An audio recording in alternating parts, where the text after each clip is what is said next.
Welcome back to another YouTube video, and today we're going to be doing a stock market portfolio update video, and I haven't done one of these in I think 2 weeks or so it's good to do another one and keep you updated with what's gone on with my portfolio, as there's been a few changes, and also, wow, some stocks have actually started to perform, which is great to see. So yeah, stick around and we'll get straight into it. If you do want a free fractional share worth up to £100, then click the link in the description or use my code BEN on the promo code section and you'll get yourself a free fractional share worth up to £100 on Train 2 and 2. So I just want to say congratulations. On the side here on my left, you can see that NVIDIA stock absolutely did really well, and a lot of people in the Discord actually hold that, and I just want to say congratulations to the people in the Discord that holds NVIDIA, and yeah, they ended up getting a $17 billion deal over 7 years with Microsoft. So that's 2.4 billion a year with Microsoft. So great, amazing contract to have, and yeah, just congratulations everyone that was holding NVIDIA. Another thing as well, the United States and the United Kingdom are set to sign a groundbreaking tech agreement during the US President Trump's state visit to Britain next week. So yeah, that'll be interesting to see the coming week and get more details with this, as this could be very well. I know it's going to probably be really good for NVIDIA, and hopefully it'll be really good for AMD. We'll get some details on this more so next week, I'm sure, but yeah, I thought I'll let you know about that. So first up, we have got AMD, and on the week it's up 4.5%, so it's had a nice recovery, and we're up 40% on AMD with 230 shares of this, and our average is $108 a share with AMD.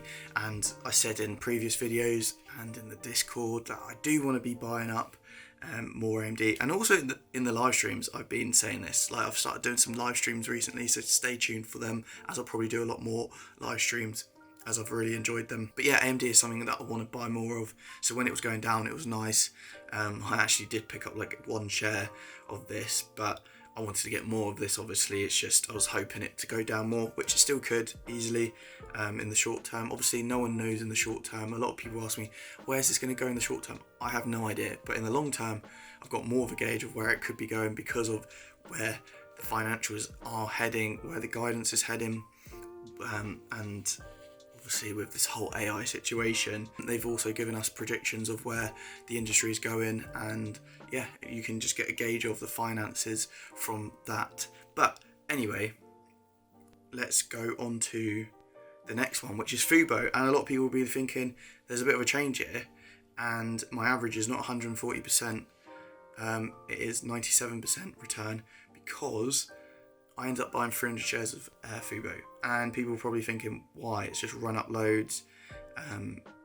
That's a bit silly to do, and maybe short term it is silly to do, but long term, or even in the near future, once this merger happens, which is probably the end of December, January time. They've also got skinny bundles out in September 2nd, they did, and I've done projections on where I see Fubo going in my Discord, in the Patreon one, and I've given the prices of where I see Fubo going off the projections of Hulu and Fubo merging together from the management team. So they've given us up until 2029, so I've gone off that and given it a PE of 30, and it's a very conservative way of looking because they didn't even include the skinny bundle. Grab, so this is the one, look at it, up 18%. Very unusual to see for Grab, because obviously, well, it's just been stagnant for ages, but we would be up so much more. We would be up 22% if the FX impact wasn't killing me on this. Like, the FX impact really, well, yeah, killed me on this. And yeah, I wanted to get more shares of this. I was mentioning it on the live stream as well, but you can't have them all.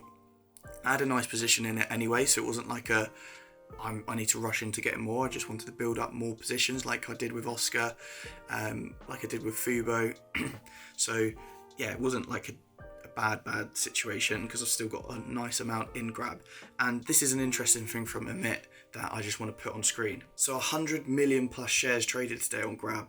We haven't seen this much volume in a day in over 4 years. So that's an interesting thing to see. Do you reckon something's going on with Grab that we don't know about just yet, and people buying it up? We'll have to see in the next few weeks if anything unfolds, because obviously they've got an insane amount of cash on the balance sheet. What are they going to be doing with that? Well, that's another thing. But yeah, grab looking good. So Honest, people in the live streams have gone, you've got one share of Honest, why is that? And this is another one, just like the Nike thing. It's just seeing where it would be, what's going to happen. This would be a position that I probably would get into if I didn't have all these stocks.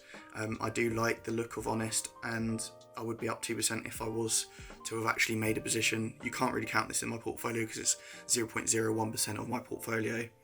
But I thought, well, a lot of people in the comments said, if there was a stock that you'd buy into, what is it that you would? And Honest would be one, to be fair. So I want to do more research into it, as if I, let's say, take some profits out of some companies, I'd put into Honest, but I think there's so much more growth to happen in a lot of the stocks that I'm in anyway. So yeah, what they sell is diapers, wipes, skin and personal care and household or wellness products.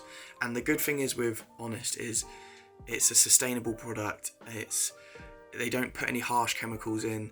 I mean, even with the name Honest, like, they try to not go down that route of all these harsh chemicals, because I think off the top of my head, one of the big companies had asbestos in their product in baby powder, and it's like, that's mental.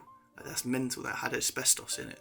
And it's just like things like that where I think people are starting to buy into these type of products that are more sustainable. And I mean, to be honest with you, like, I know a lot of people are starting to buy more eco-friendly wash tablets or things like that, and it's just like everything's being more sustainable, people being more aware of it, and it's reflected in the finances. And yeah, I mean, there's a lot more I want to go into with it, but yeah, Honest is something on my radar. Nike stock, down pretty much 1% on the week, down actually 2% return. And yeah, again, this is just a small little position just to see. Oscar is pretty much flat on the week, up 38% on Oscar, and there's a few things I want to mention with Oscar.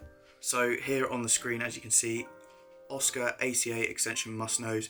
If ACA is extended and it is looking 90% positive, we'll see Oscar raise guidance 15 to 20% on EPS and revenue for 2026 and 2027. I'd be looking at $30 plus target by February to April 2026 if extended as well. No one wanted to buy it when it was $12, $13 on the dip, except the smart ones. Obviously, you don't take these price targets as financial advice, because it isn't. It's just what people have said on Twitter, and you can't go off what people say on Twitter, but it's just good news to see, well, if ACA is extended and it's looking 90% positive, that's good to see, because a lot of people had worries with. Hedge funds are also loading up Oscar right before the healthcare rotation in 2026. So as you can see on the graph, you can pause it if you want. You can see that hedge funds are starting to buy more heavily with Oscar.